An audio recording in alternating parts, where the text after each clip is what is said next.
Some people just don't belong here. The man's voice cut through the warm California air like a cold blade, turning casual laughter into an uncomfortable silence as every head near the luxury pool slowly shifted toward him, and toward the woman he had just humiliated without hesitation. Emily Carter stood frozen for a second, her fingers tightening around her young son's hand, as if that small grip was the only thing holding her together. She had spent weeks saving up for this day, picking up extra shifts, skipping meals, just to afford a single afternoon at a place her son had only ever seen in ads, the kind with crystal blue water, white lounge chairs, and palm trees swaying like something out of a dream. But now that dream was cracking under the weight of judgment. Richard Hayes didn't look like he had ever been told no in his life. Dressed in a tailored linen shirt and sunglasses that probably cost more than Emily's monthly rent, he stood there with the confidence of someone who believed money gave him authority over people, not just things. He took a slow step closer, glancing at Emily's worn sandals and faded tote bag like they personally offended him. "This is a private resort," he added, his tone softer now but sharper, designed to sting. "Guests here expect a certain standard." A few people nearby exchanged glances, some awkward, some quietly agreeing. And that was the worst part. Not just the words, but the way the crowd leaned into them. Emily opened her mouth, as if to say something, anything, but nothing came out. Her son tugged gently at her arm, his small voice barely above a whisper, asking if they were in trouble. And that question hit harder than anything Richard could have said, because she didn't have an answer, not one she could say out loud. Across the pool deck, unnoticed by most, a young woman in a simple uniform paused mid-step, a towel draped over her arm. Sophie Bennett had been watching the entire exchange from the moment Richard's voice rose above the music, her expression calm, almost detached, but her eyes sharp, observant, like she was measuring every word, every reaction. She didn't rush in, didn't interrupt. Instead, she let the moment breathe, let the tension build as Richard continued, now gesturing loosely toward the entrance as if he already owned the outcome. "There's a public beach about 2 miles down the road," he said with a faint smile. "That might be more your speed." A quiet chuckle came from somewhere behind him, and that was it. That was the moment the atmosphere shifted from uncomfortable to unbearable. Emily swallowed hard, her pride battling with reality, because she knew scenes like this didn't end. Well, for people like her, not here, not in places built to remind you of what you don't have. Sophie took a step forward, then stopped again, her gaze flicking briefly toward the manager's office across the deck, then back to Richard, like she was waiting, timing something invisible, calculating the exact second to act. The sun glinted off the water, the sound of splashing and distant laughter fell out of place now, like it belonged to a different world just a few feet away. Emily finally shifted her weight, as if preparing to leave quietly, to avoid making things worse, because sometimes survival meant walking away, even when you knew you didn't deserve this. And just as she turned slightly, Sophie started walking toward them, her pace steady, unhurried, not dramatic, but deliberate, the kind of movement that didn't ask for attention yet somehow pulled it anyway.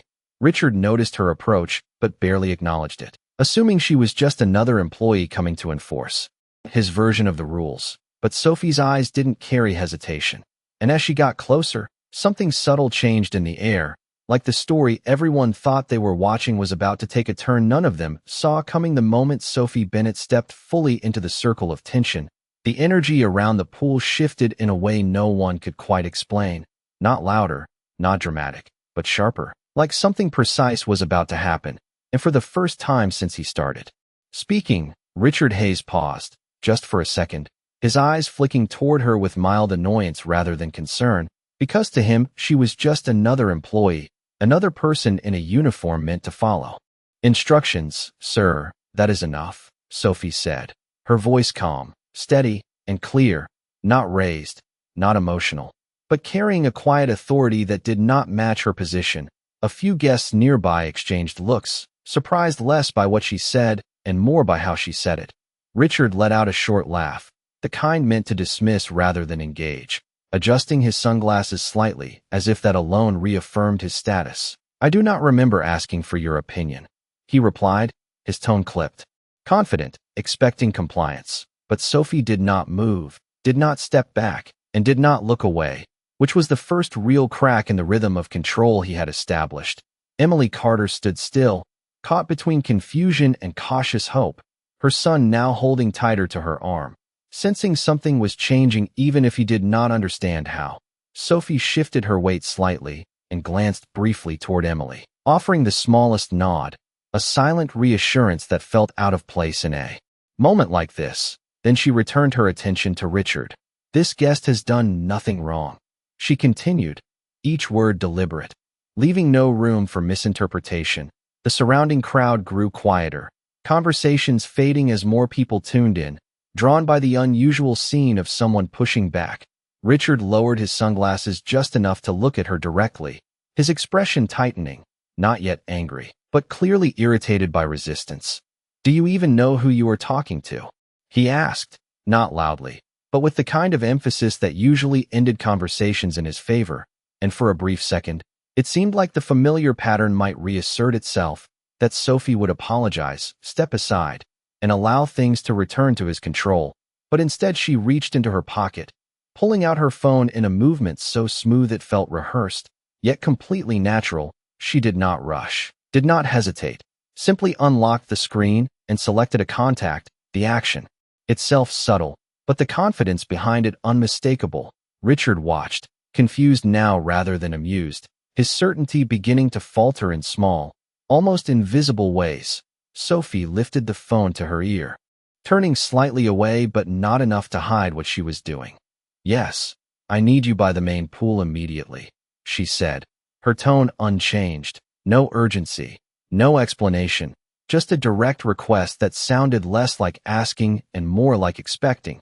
She ended the call without another word and slipped the phone back into her pocket. The silence that followed stretched just long enough to make people uncomfortable, the kind of silence that demanded an outcome. Richard straightened his posture slightly, regaining some of his earlier confidence. "You think calling someone is going to change anything?" he said, though his voice lacked the earlier ease, and this time, no one laughed. No one backed him up. The crowd had shifted, subtly but unmistakably. Attention now centered not on his authority, but on Sophie's composure. Emily glanced between them, her breathing steadying as she realized she was no longer alone in this moment. And then it happened. From across the deck, the resort manager appeared, moving quickly, almost too quickly for a situation that had not seemed urgent before, his expression tense, scanning the scene until his eyes landed on Sophie. And in that instant, something changed again, not in Sophie, but in him, the way his posture straightened, the way his pace adjusted, as if he suddenly understood exactly what kind of situation he had just walked into. And Richard, noticing this shift, followed his gaze back to Sophie, his confidence slipping just a little more, because for the first time, he was no longer the one setting the tone, and he did not yet understand why the manager's shoes barely made a sound against the polished stone as he approached.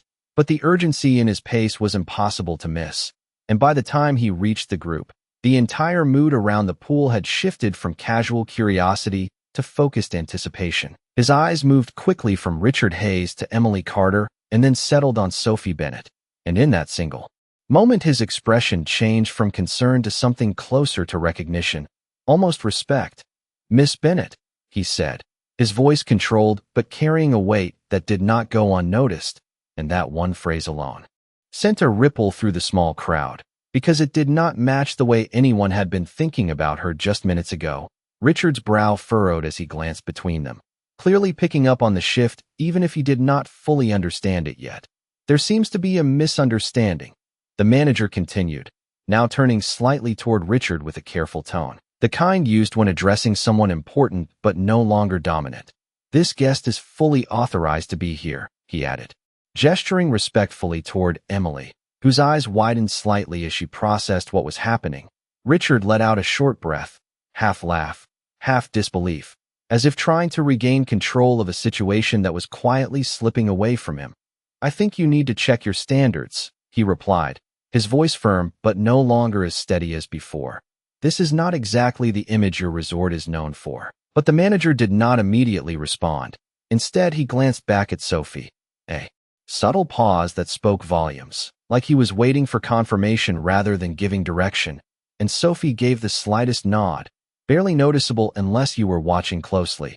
And that was when the balance of power shifted completely. "Sir," the manager said again, this time more direct, "we value all of our guests, and we expect respectful behavior from everyone on the property." The emphasis was clear, and for the first time since this began, Richard had no immediate comeback. His usual confidence replaced by a flicker of uncertainty. He adjusted his stance, looking around as if expecting someone to support him, but the crowd had changed. The same people who had been silent before were now watching with a different kind of attention, not impressed, not intimidated, just observing. And that difference mattered. Emily felt it too. The pressure that had been building on her chest slowly easing as she realized the focus was no longer on her being out of place, but on Richard being out of line. Her son loosened his grip slightly, his eyes moving from her face to Sophie and back again. Sensing that whatever was happening was working in their favor, Sophie remained calm, her posture relaxed but grounded, like someone who had nothing to prove yet everything under control. She took a small step closer, just enough to close the distance without making it confrontational. "This resort is not defined by who looks like they belong," she said, her voice still even, but now carrying a quiet authority that was impossible to ignore. "It is defined by how people treat each other." And those words landed differently than anything said before, because they were not defensive, not reactive. They were declarative, setting a standard rather than arguing one. Richard opened his mouth as if to respond, but hesitated, the pause longer this time, more noticeable, because the script he had been following no longer applied. He was used to controlling outcomes, not adapting to them, and the realization was starting to show. The manager shifted his weight slightly, stepping closer to Richard now, not aggressively, but with a clear intention. "If there is any concern, we can discuss it privately," he offered, a polite exit that still carried an underlying firmness. But Richard did not move right away, his gaze returning to Sophie, studying her more carefully now, as if trying to piece together something he had missed, something that would explain why the situation had turned against him so quickly. And Sophie met his look without hesitation, calm, steady, and completely unbothered. And in that moment, the question was no longer whether Emily belonged there, but whether Richard truly understood where he was standing and who he was dealing with. Because whatever assumptions he had made at the beginning were unraveling fast, and the truth behind Sophie Bennett was still only beginning to surface. Richard Hayes let out a slow breath, the kind meant to steady himself, but it did not quite land the way he intended, because for the first time since he had spoken, the attention around him no longer felt like support. It felt like evaluation, and that difference was enough to make him adjust his tone. "I think this has gone far enough," he said, attempting to reclaim control with a measured calm. But the sharp edge from earlier was missing, replaced by something more cautious, more calculated. He glanced at the manager, then back at Sophie Bennett, trying to place her, trying to understand why the dynamic had shifted so quickly. "If there is a policy, I would like to see it enforced consistently," he added, choosing his words carefully now, no longer dismissive, but still unwilling to fully step back. Sophie watched him for a moment without responding, her expression unchanged, and that silence stretched just long enough to make his statement feel less like authority and more like uncertainty. The manager shifted slightly again, clearly aware that the situation was no longer about policy, but perception, and before he could speak, Sophie took a small step forward, not aggressive, not dramatic, but deliberate enough that it drew every eye back to her. "The policy is simple," she said, her voice calm and even.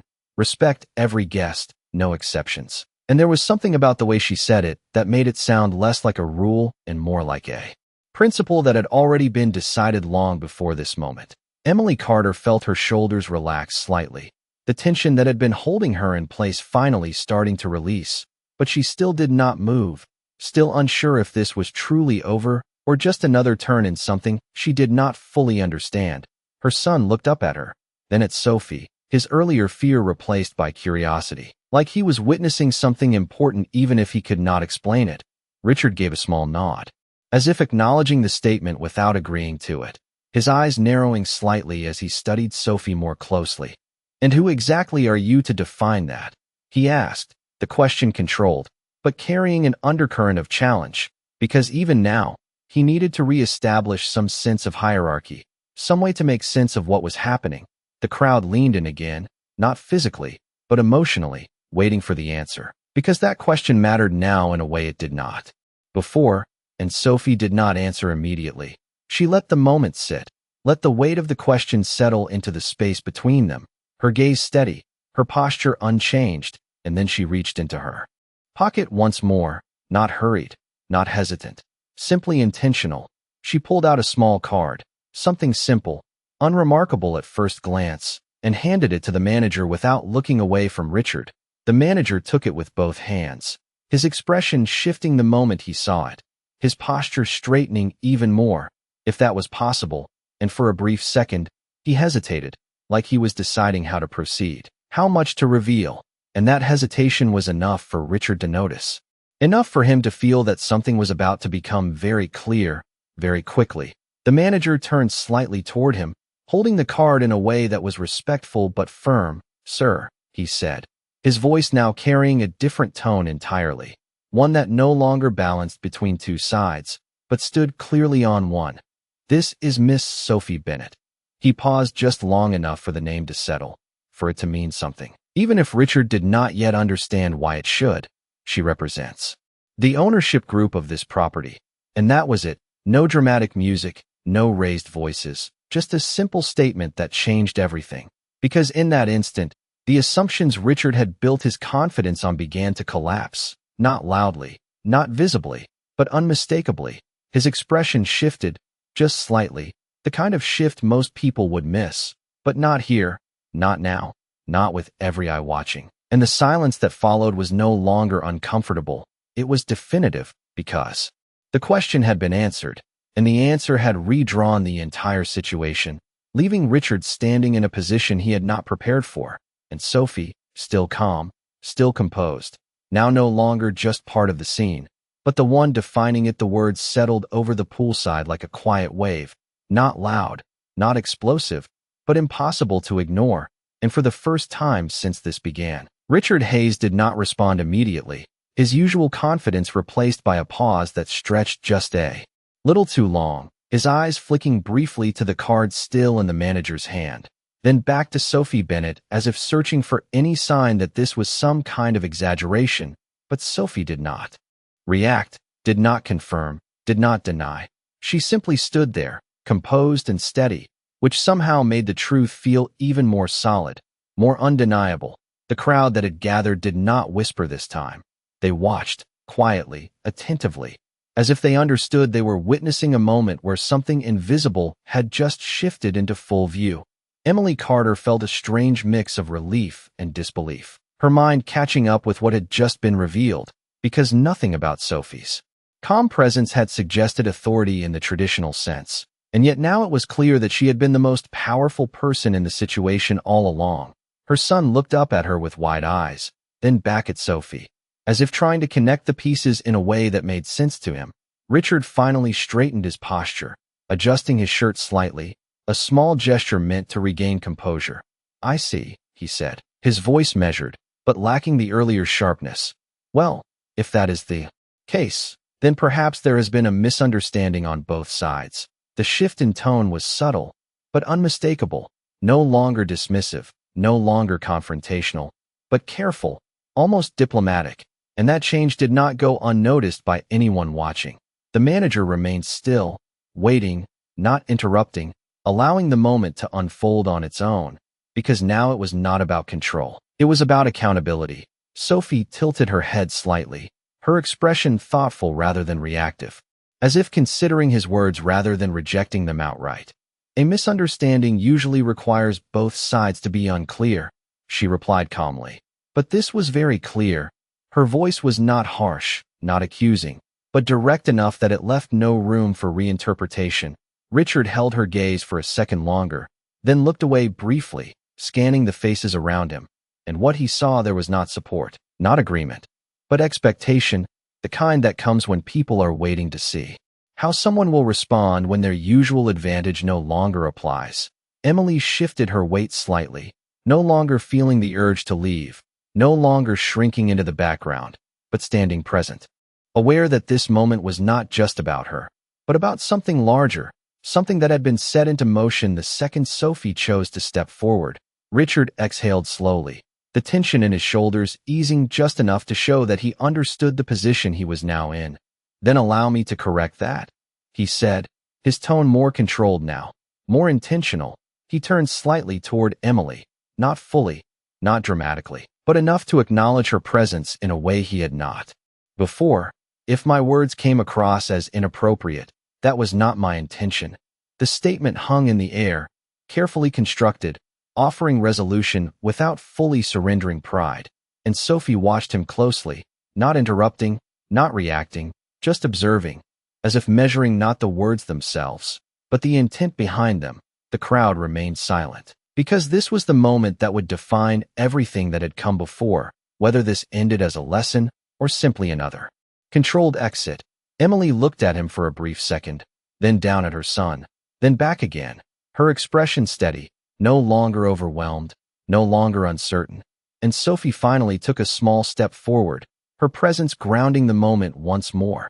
"Intent matters," she said quietly, "but impact matters more."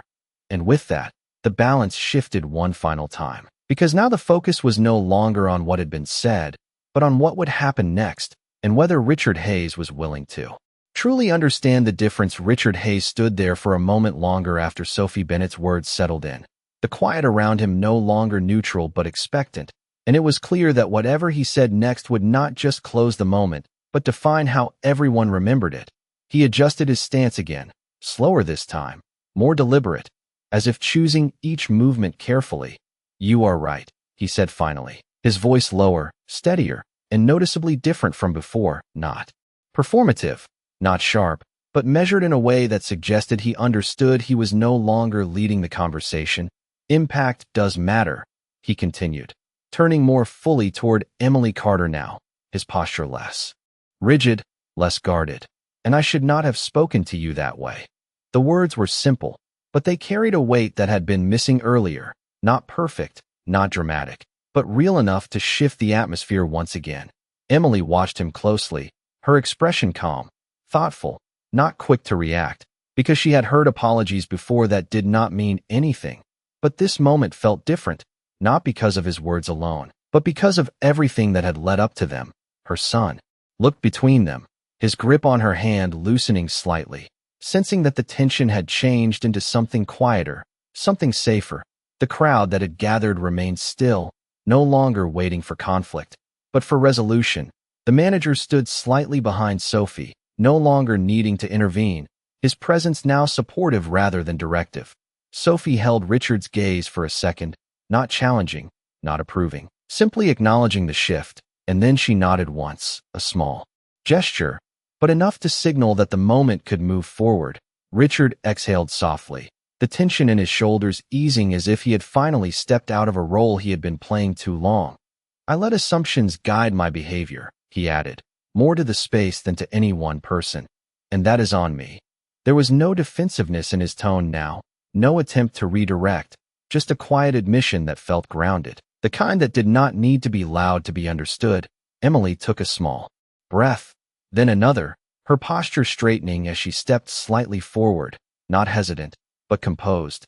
"Thank you for saying that," she replied, her voice steady, not emotional, but sincere, and that response, simple as it was, seemed to complete something in the exchange, not erase what had happened, but acknowledge that it had been addressed. Sophie watched the interaction with a calm focus, her role in the moment shifting again, no longer the one stepping in, but the one ensuring that what had been set into motion remained meaningful. She glanced briefly at Emily's son and offered him a soft smile, the kind that reassured without needing words, and he returned it, a small but genuine expression that broke the last of the tension lingering in the air. The sounds of the pool slowly began to return, quiet conversations picking back up, the distant splash of water blending back into the background. But the energy was different now, lighter, more aware. Richard took a step back, giving space without being asked, his earlier presence no longer dominating the scene, but simply part of it.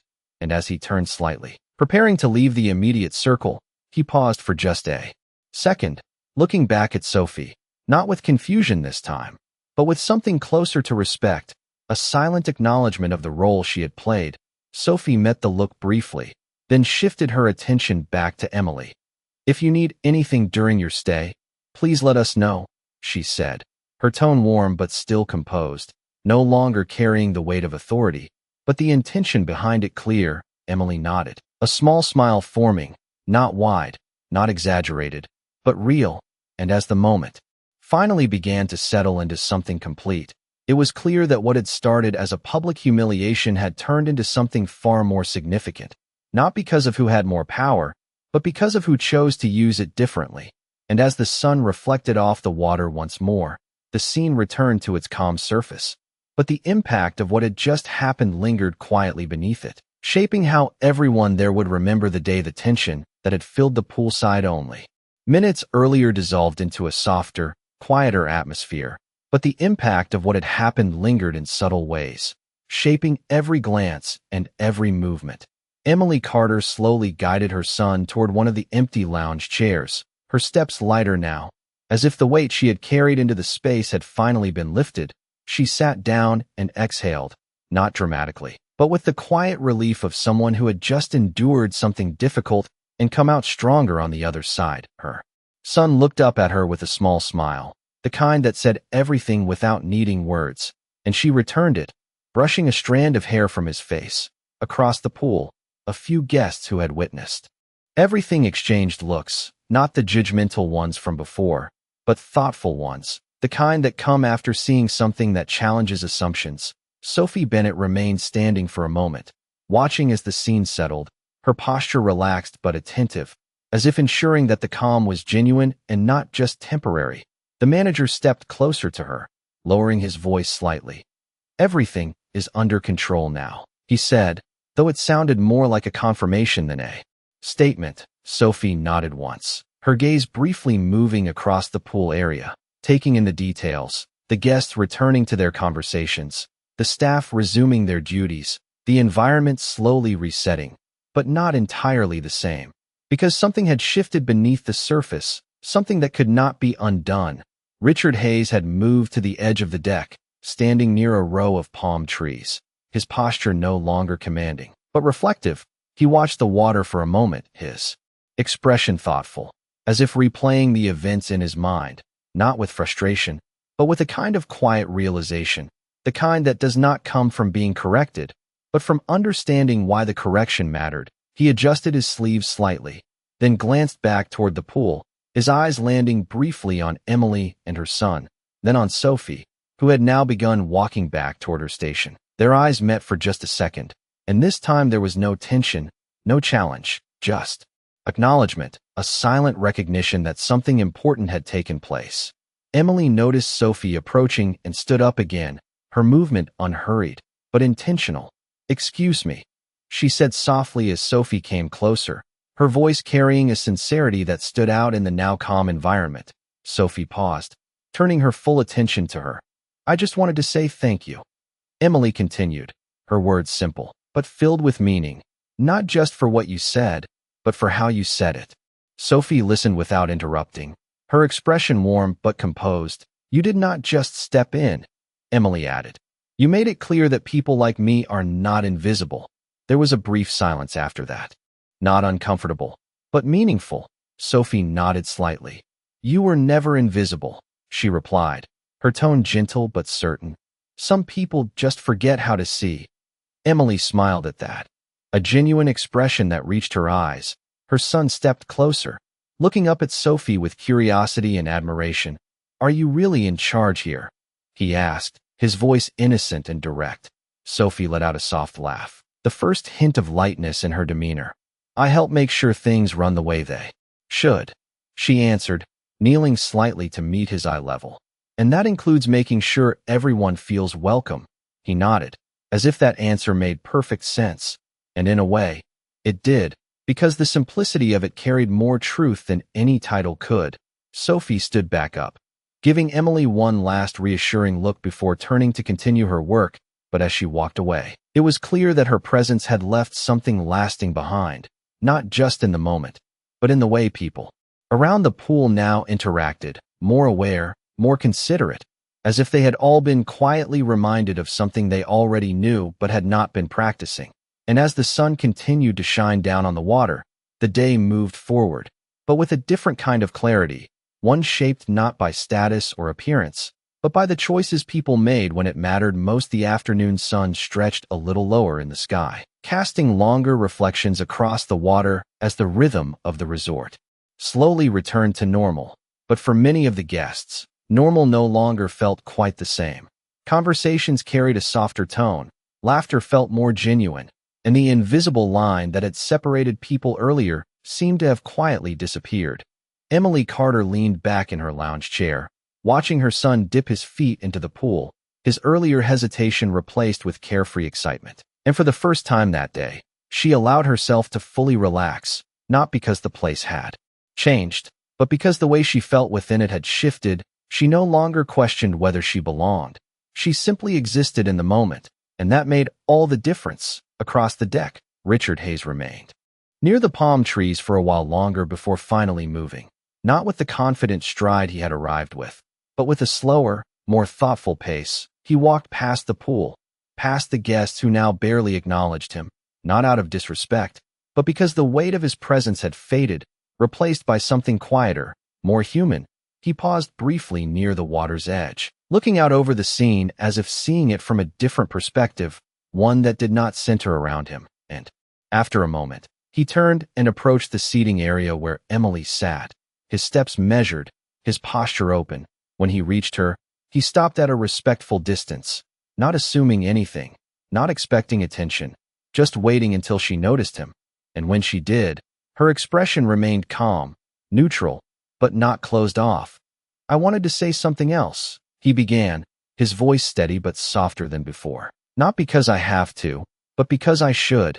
Emily listened, her gaze steady, giving him space to continue. "I built my life believing that success meant I could define spaces, define standards," he said, glancing briefly toward the pool. But today made it clear that I was wrong about that. There was no defensiveness in his tone, no attempt to justify, just a quiet acknowledgement that carried more weight than anything he had said earlier. Emily considered his words for a moment before responding. "It is easy to forget what matters when everything around you keeps reinforcing the wrong things," she said, her voice thoughtful, not critical, but honest. Richard nodded slightly, as if that simple statement had landed deeper than expected. Her son looked up from the water, curious again, sensing that this conversation was different from the earlier one, lighter, more balanced. Sophie Bennett watched from a distance, her attention divided between her responsibilities and the subtle shifts still unfolding. She did not step in this time, did not guide the moment, because she did not need to. What had been set in motion was now continuing on its own, shaped by the choices of the people involved. The manager approached her briefly, offering a quiet update about the rest of the day's operations. But Sophie's focus remained on the broader picture, not just how things were running, but how people were interacting, how the atmosphere had evolved, because that was what truly defined the space, not policies, not appearances, but the collective behavior of those within it. Back at the lounge chairs, Richard took a small step back after speaking, not lingering, not expecting a response that would validate him, but simply allowing the conversation to exist as it was. Emily gave a small nod, not as approval, but as acknowledgement, and that was enough. As he turned to leave, his expression was not one of defeat, but of quiet reflection, the kind that suggests something has shifted internally, something that may continue to change long after the moment has passed. Sophie finally looked away from the scene, satisfied that what needed to happen had happened. But as she turned back toward her duties, her phone buzzed lightly in her pocket. She paused, pulling it out and glancing at the screen. Her expression did not change dramatically, but there was a subtle shift, a flicker of something new, something unexpected. And as she read the message, her eyes lifted slightly toward the horizon beyond the pool, as if whatever came next might reach far beyond this single moment, leaving a quiet question hanging in the air about what this day had truly set into motion. The light from the late afternoon sun softened across the pool, turning the water into a calm sheet of gold and blue as the day slowly moved toward evening. And while most guests settled into a relaxed rhythm, unaware of how much had shifted beneath the surface, for Emily Carter, Everything felt different in a way she knew she would not forget. She sat quietly for a moment longer, watching her son laugh as he splashed gently near the edge, his earlier fear completely gone, replaced by a simple kind of joy that made the entire day worth it. She leaned back and closed her eyes briefly, taking in the warmth, not just from the sun, but from the sense of belonging she had nearly lost. And as she opened them again, she noticed Sophie Bennett standing near the far side of the pool, speaking quietly with the manager, her posture calm, her presence steady. But there was something else now, something subtle but undeniable, as if the moment she had stepped into earlier had opened a door that was still unfolding. Sophie finished the conversation and stood still for a second, her gaze drifting back toward the pool, toward Emily and her son, and then beyond, like she was thinking about something larger than the moment itself. The phone still in her hand seemed to carry more weight now. Whatever message she had received earlier clearly lingering in her thoughts across the deck. Richard Hayes had not left the property yet. Instead, he found himself seated alone at a shaded table, a glass of water untouched in front of him. His posture relaxed, but his expression thoughtful, not distracted, not frustrated, but focused in a quiet way that suggested he was still processing everything that had happened. Not just the embarrassment, but the realization behind it, the kind that does not fade quickly. He glanced once more toward the pool, watching as Emily spoke to her son, her laughter light, genuine, and for a brief moment, something shifted in his expression, not regret exactly, but recognition, the kind that comes when someone sees a version of the world they had been overlooking. And as he looked away, it was clear that whatever he carried with him when he eventually left would not be the same as what he brought in.